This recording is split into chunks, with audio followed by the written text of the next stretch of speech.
Samarina. Bapak mana gawena naon? Dagang. Dagang naon? Kerupuk. Kerupuk. Oh, kerupuk naon? Ya macam-macam. Oh, keliling. Enggak. Di rumah. Enggak. Terus? Ini. Dibilang. Hah? Dibilang kencana. Hah? Dibilang kencana. Oh, di ruko. Bukan. Saya ulang ngaliarkeun aing sia teh. Assalamualaikum warahmatullahi wabarakatuh. Sampurasun. Sunda bahasa Indonesia.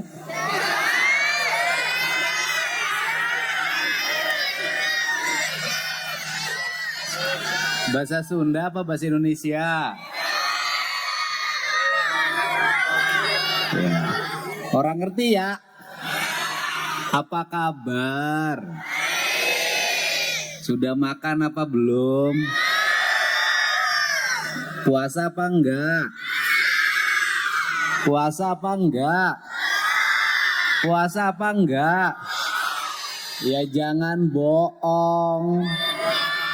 Ya jam gini mah enggak puasa. Bener gak? Sahurnya makan sama apa? Makan sama apa? Ayam gorengnya ada enggak? Daging cincangnya ada enggak? Cepok telurnya ada enggak? Yang masaknya siapa? Alhamdulillah. Seneng enggak? Seneng apa? Yang pertama kita ngucapin terima kasih buat warga Suka artinya suka artinya demen. Karya itu kreativitas produk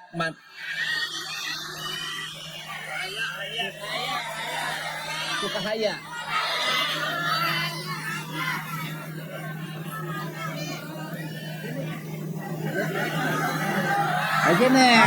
Sini. Ah, nggak mau ya sudah. Suka apa namanya?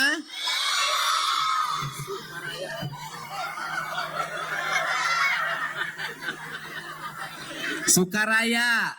Berarti seneng merayakan. Bener gak? Seneng keramaian. Seneng kedamaian. Seneng kebahagiaan. Berarti asal mulanya Indonesia Raya ya di sini di Sukaraya. Tepuk tangan dong. Pak Kades mohon maaf saya tidak mampir ke rumahnya. Tadi sudah minum kopi di sebelah. Alhamdulillah. Kenapa minum kopi di sebelah? Karena di rumah nggak ada yang bikin kopi. Tadi sudah teriak-teriak begitu duduk duren. Enaknya jadi duren tuh begini ya, bebas menatap ya. Duren jatohan. Terima kasih juga buat siapa? Abah siapa di belakang? Mohon maaf kebelakangin. Abah siapa? Gus Miftah. Ganteng enggak? Aduh. Ganteng enggak? Tapi Abah Gus Miftah tuh biar ganteng nasibnya tidak lebih baik dari saya malam hari ini. Kenapa? Kalau saya masih punya harapan. Kalau Gus Miftah sudah tidak ada harapan. Biar tampan, biar terkenal, biar rekeningnya penuh, tapi sudah tidak ada harapan karena ibu-ibu nggak berdoa lagi. Berdoanya apa? Tidak mungkin berharap jadi menantunya. Tepuk tangan. Ya, hidup itu harus bahagia.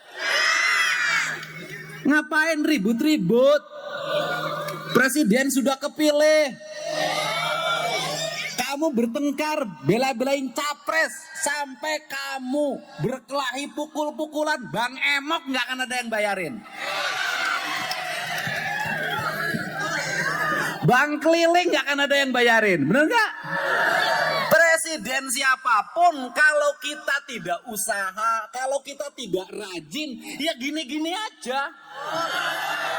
Tetapi kita punya harapan dengan presiden yang baru, kebijakan-kebijakannya semakin mencintai rakyat kecil. Ini penyanyinya boleh nyanyi, saya nangis dengan lagu ini. Lagu ini saya tulis 10 tahun yang lalu bulan puasa di kampung miskin. Lagu ini cerita apa?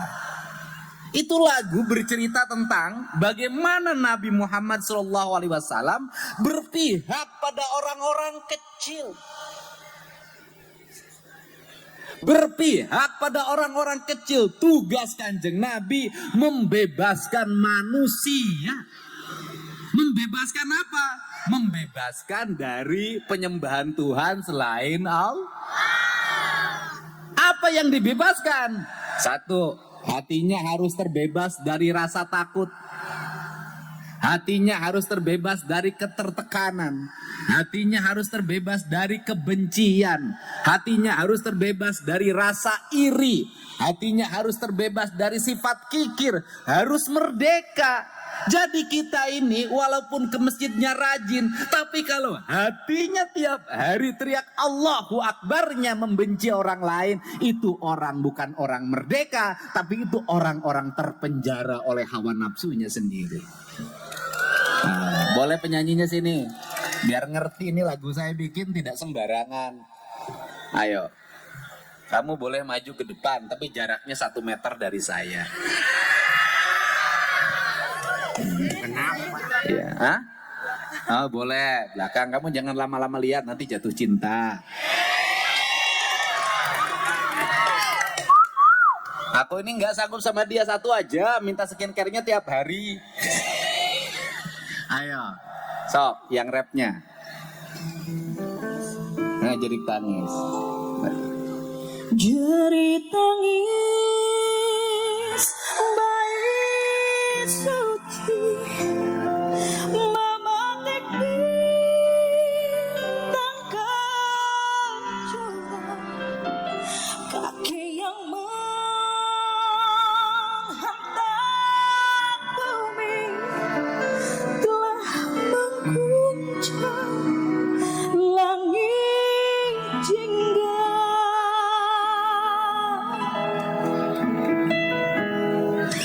Mengayuh waktu di balik pilu, serhampa si miskin bermalu tulang tak menyala di balik tegap bungkukmu.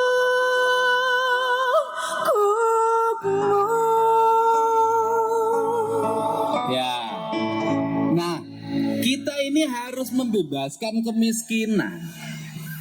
Kemiskinan dibebaskan kalau hanya terus-terusan dikasih bantuan sosial, nggak akan pernah selesai.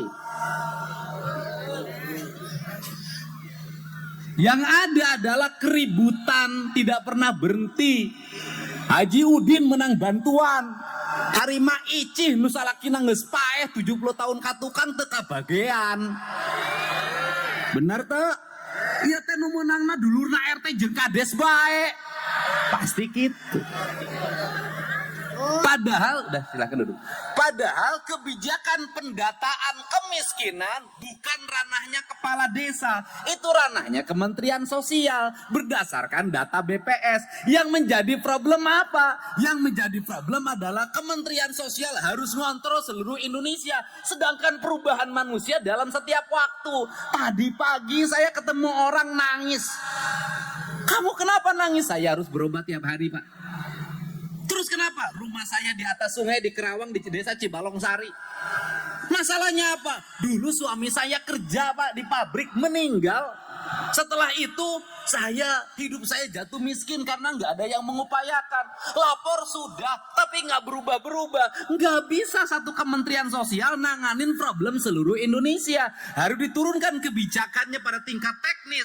Perubahan seperti ini selesaikan di tingkat RT, di tingkat RW. Biar masyarakat mudah komplain, sudah ada medsos hari ini. Tapi kalau terus-terus sentralistik nggak bisa, sehingga ke depan saya ingin Pak Prabowo memimpin pendataan kemiskinan, bicarakan di tingkat RT dan RW, dimusyawarahkan mana yang layak mendapat, mana yang tidak layak mendapat. Perubahannya harus cepat. Hari ini kaya, besok karena cuci darah jadi miskin. Cepat dirubahnya. Kalau nunggu terlalu lama, kemiskinannya akut. Nanti pinjam duit bank emok, dibayar oleh bank keliling. Itu problem. Benar enggak? Benar enggak? Selesai. Ini caranya. Jadi kalau kemarin jangan nyalahin. Pak Prabowo belum punya menteri sosial. Nah, ini. Terus yang berikutnya apa? Distribusi pajak. Bagaimana? Orang Bekasi bayar pajaknya mahal. Perusahaannya semua sentralistik Jakarta. Begitu turun disusun APBD-nya, provinsinya nggak berpihak juga. Kabupatennya nggak berpihak juga. Penyelesaiannya 5 tahun sekali. Giliran mau pemilu semua orang bawa sembako. Giliran mau pemilu semua orang bagi amplop 30 ribuan. Nges pemilu awan nempok. Bener enggak? Arek pemilu nu geloge ditanya, nges pemilu ditanya aja sih gak nu gelok. Kan ini harus dirubah. Pembodohan seperti ini harus dirubah. Caranya apa? Dengan kebijakan. Saya terus terang aja, kalau di mana-mana orang teriak tentang keberpihakan pada orang-orang miskin, keberpihakan pada anak-anak yatim, terus menentang makan pagi, makan siang gratis, itu orang mengkhianati agama itu. Kenapa? Negara wajib menyiapkan makan bagi rakyatnya. Giliran negara punya kebijakan nyiapin rakyat makan bagi rakyatnya, ribut tentang kamu ini agamanya apa? Kenapa? 480 triliun. Dimakan oleh anak kita. Ada hukum 2 tentang anak-anak kita. Yang pertama, saya tuh tahu betul karena ngelola yang seperti ini tiap hari. Kenapa? Anak-anak orang miskin tidak mendapat asupan makanan yang cukup. Anak-anak orang kaya pun belum tentu mendapat asupan makanan yang cukup. Kenapa? Mereka gemar jajan. Atau orang kaya ini kadang-kadang anaknya sulit makan. Dengan makan bareng di kelas, bareng dengan teman-temannya, nafsu makannya tumbuh. Habis itu lahir solidaritas sosial. Saya waktu jadi Bupati Purwakarta, saya punya kebijakan seluruh anak sekolah wajib ke sekolah bawa nasi pakai rantang dimasakin oleh ibunya, dibawa ke ruang kelas makan bersama. Anak saya tahu ikan asin ketika di kelas itu. Kenapa? Tiap hari bawa ikan goreng, kemudian ayam goreng, kemudian apalagi daging semur. Lihat temennya ikan cumi asin, dia nyobain, habis itu enak. Sejak itu anak saya rajin makan dan selalu bawa makanan yang bagus-bagus di rumah. Ternyata di sekolah ditukerin sama teman yang susah. Itu negara harus ngajarin begitu. Ibu-ibunya harus masakin buat anaknya dalam pikiran saya. Kenapa? Karena ibu-ibu hari ini waktunya habis pakai TikTokan. Tepuk tangan dong buat diri kita. Bener enggak? Habis lupa cara bikin masakan.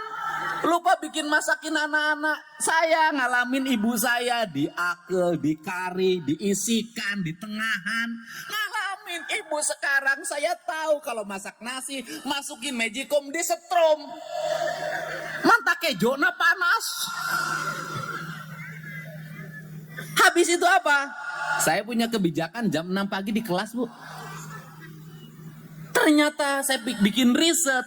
Waktu masuk jam 7 banyak anak yang kesiangan. Waktu jam 6 pagi nggak ada yang kesiangan. Jalannya masih kosong, udaranya masih segar. Setelah itu apa implikasi sosialnya dan psikologi anaknya? Anak-anak rata-rata tidurnya jam 8 karena bangunnya takut kesiangan. Ke sekolahnya takut kesiangan. Mindset itu. Jadi pemimpin negara itu harus merubah mindset. Habis itu mindsetnya apa? Kalau anak-anak sudah disiapin makan di sekolah, maka budaya jajan dirubah menjadi budaya nabung. Saya bikin kemarin pilot project percontohan. Nih, makan di sekolah, anak-anak tuh nabung rata-rata 20.000 sehari. Dengan catatan, nabungnya langsung ke bank. Jangan dititipin di guru, suka lupa kepake. Kan saya tuh, kakak saya guru, tiap kenaikan kelas, bapak saya harus gantiin uang tabungan itu dulu. Bayangin, satu nutrisinya cukup, anak-anak belajar investasi. Kalau sudah seperti itu, semiskin-miskinnya orang Bekasi, sehari jajan masih 10.000. Dari mana standarnya? Mulung rongsokan. Mulung rongsokan itu suka dapat 20.000. Saya tahu karena saya setiap hari bergumul dengan pemulung, dengan tukang rongsok. Saya tahu medismen mereka. Nah, ini harus dirubah ke depan agar negara kita maju. Setelah itu apa lagi? Saya tertarik. Saya dulu 20 tahun keliling, tiap ketemu anak dikasih domba. Pak Prabowo itu ketemu anak yang dibully, dikasih rumah, dikasih tanah garapan, dan dikasih ternak. Memang anak Indonesia harus begitu, terutama di pedesaan. Hari ini anak-anak pedesaan tiap hari main motor, main HP. Motor namun nganjuk, HP namun nganjuk. Kan ini harus dirubah, Pak. Pemimpin bukan hanya sekedar janji kampanye, merubah pikiran manusia. Bangun jalan gampang, bangun perumahan gampang, tapi merubah pikiran orang. Kenapa? Anak-anak kita kesini lemah, Bu. Jalan kaki nggak kuat lama, Bu. Larinya lemah, Bu. Kenapa? Dari sini ke warung pakai motor, Bu.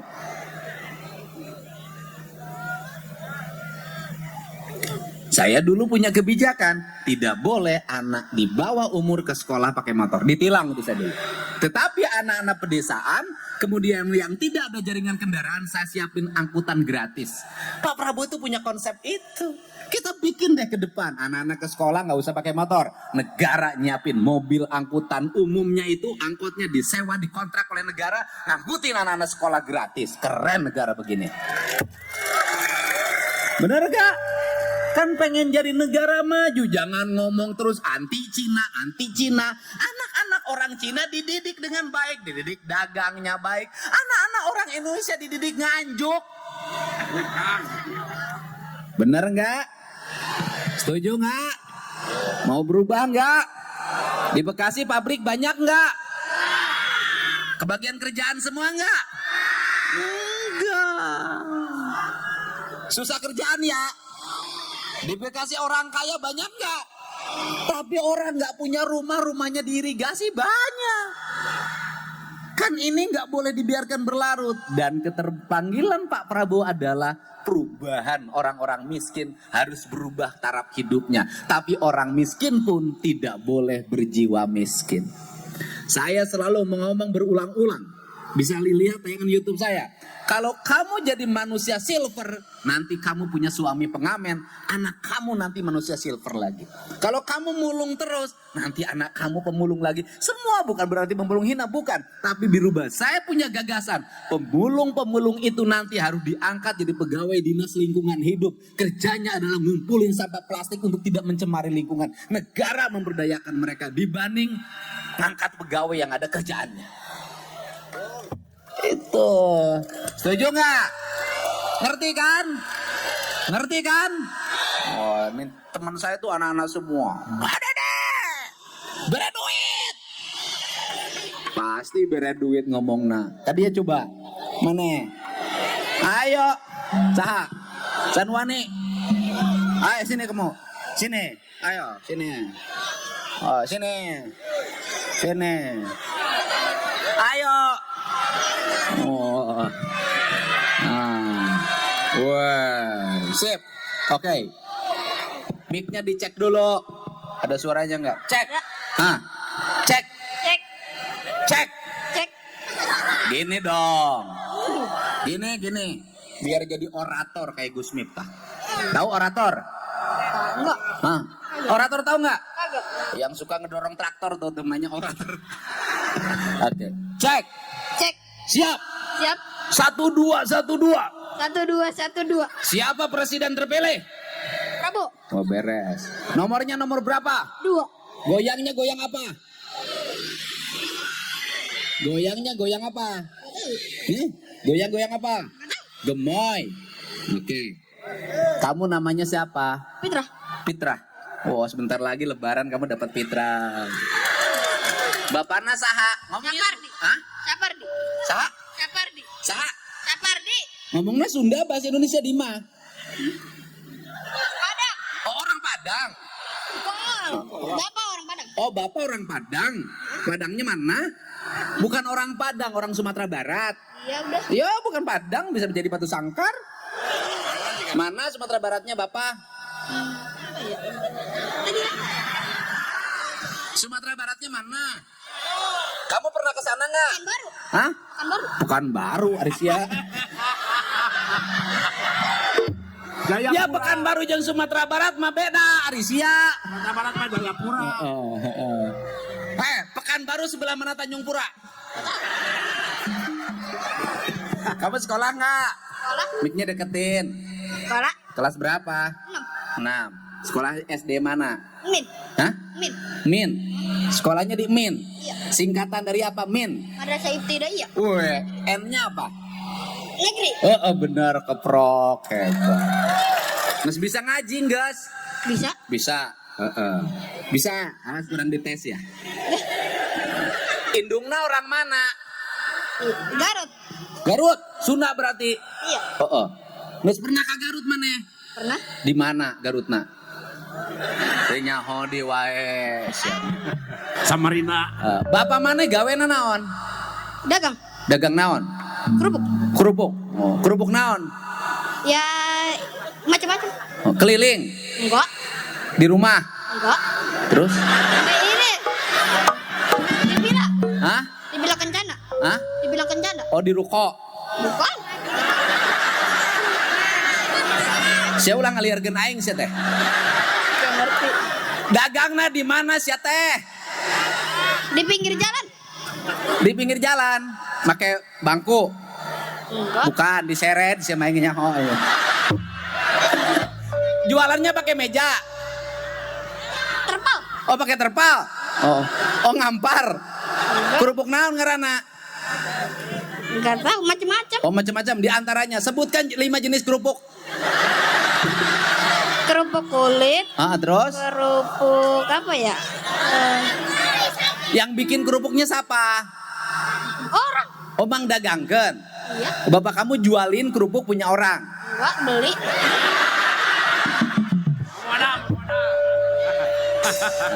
Beli.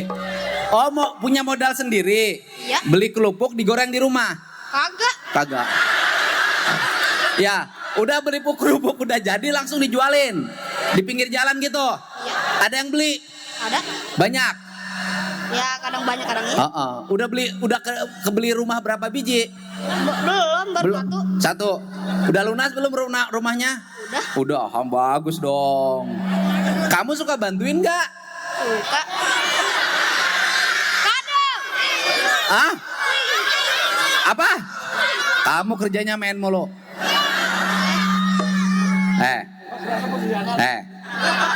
Kamu kerjanya main mulu. Bantuin bapakmu. Kadang bantuin kadang kagak. Kamu bantuinnya apa? Apa? Ya, Ngeliatin. apa? Kamu musuhnya banyak banget sih. Nah, bantuin. Pengen jadi orang sukses nggak? Pengen? Belajarnya dari pengalaman hidup. Kalau bapak kamu pedagang, kamu jadi asisten tukang kerupuk. Mau nggak? Saya dulu waktu bupati punya program seminggu sekali anak tidak masuk kelas.